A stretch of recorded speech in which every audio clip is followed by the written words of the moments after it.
Ang tuntunin sa araw ng pamamahinga. 35 Kabanata.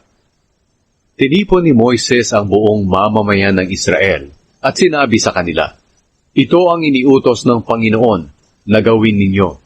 Sa loob ng 6 na araw gawin ninyo ang mga gawain ninyo. Pero sa 7 araw ay magpahinga kayo, dahil banal ang araw na ito at para ito sa Panginoon. Ang sino mang magtrabaho sa araw na ito ay papatayin. Kaya huwag na huwag kayong magtatrabaho, kahit na magsindi ng apoy sa bahay ninyo para magluto sa araw na iyon." Ang mga handog para sa toldang sambahan. Sinabi ni Moises sa buong mamamayan ng Israel, "Ito ang iniutos ng Panginoon na gawin ninyo. Maghandog kayo sa Panginoon mula sa mga ari-arian ninyo.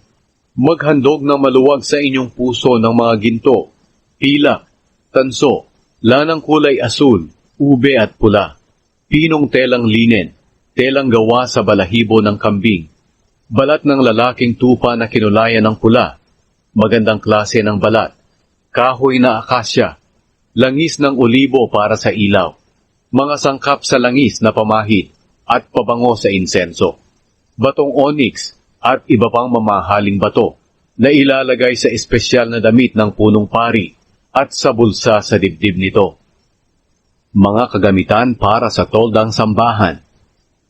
Lumapit ang lahat ng may kakayahang magtrabaho sa inyo at tumulong sa paggawa ng lahat ng bagay na iniutos ng Panginoon na gawin ninyo, ang toldang sambahan at ang mga talukbong nito, mga kawit, mga tablang balangkas, mga biga, mga haligi at mga pundasyon, ang kahon ng kasunduan, at ang mga tukod na pambuhat, takip at kurtina, ang mesa at ang mga tukod na pambuhat, at ang lahat ng kagamitan nito, at ang tinapay na inihahandog sa presensya ng Diyos, ang lalagyan ng ilaw at mga kagamitan nito, ang mga ilaw at ang langis para sa ilawan, ang altar na pagsusunugan ng insenso, at ang mga tukod na pambuhat nito, ang langis na pamahid, ang mabangong insenso, ang kurtina ng pintuan ng tolda, ang altar na pinagsusunugan ng mga handog na sinusunog, at ang parilyang tanso,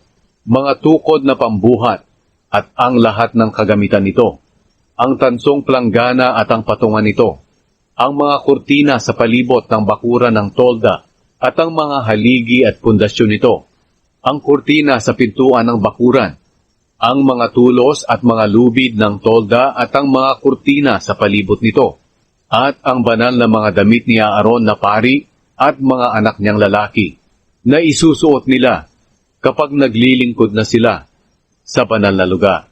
Pagkatapos, umalis ang buong mamamayan ng Israel sa harapan ni Moises. Ang lahat ng gustong maghandog sa Panginoon ay nagdala ng mga materyales na gagamitin sa paggawa ng toldang tipanan, at ang lahat ng kagamitan nito, at mga materyales para sa mga damit ng mga pari. Ang lahat ng gustong maghandog, lalaki man o babae, ay nagdala ng mamahaling mga alahas, mga hikaw, mga kwintas, mga pulseras at iba't ibang klase ng gintong alahas. Dinala nila ang mga ginto nila bilang handog sa Panginoon. May mga naghandog din ng lanang kulay asul, ube at pula, pinong telang linen, tela na gawa sa balahibo ng kambing, balat ng lalaking tupa na kinulayan ng pula, at magandang klase ng balat. Nagdala ang iba ng pilak o kaya naman ay tanso, at mga kahoy na akasya, bilang handog sa Panginoon. Nagdala naman ang mga lanang kulay asul, ube at pula, at pinong telang linen ang mga babaeng may kakayahang gumawa ng tela. At ang mga babae namang marunong gumawa ng tela mula sa balahibo ng kambing ay kusang loob na ginawa nito. Nagdala ang mga pinuno ng mga batong onyx at iba pang mamahaling bato para ilagay sa espesyal na damit ng punong pari at sa bulsa sa dibdib nito. Nagdala rin sila ng mga sangkap at langis ng olibo para sa ilaw, para sa langis na pamahid at pabango sa insenso.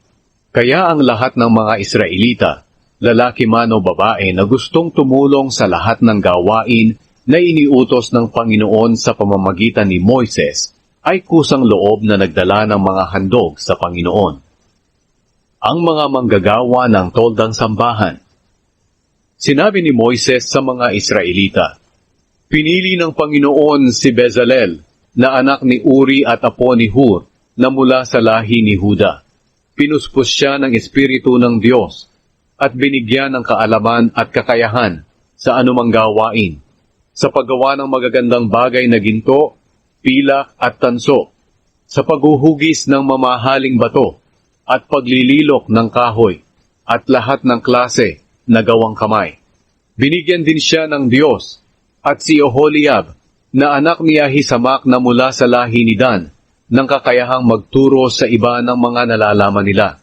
Binigyan sila ng Panginoon ng kakayahang gumawa ng lahat ng klase ng gawain, ang pagdidisenyo, ang paggawa ng tela, ang pagbuburda ng pinong telang linen, at ng lanang kulay asul, ube at pula.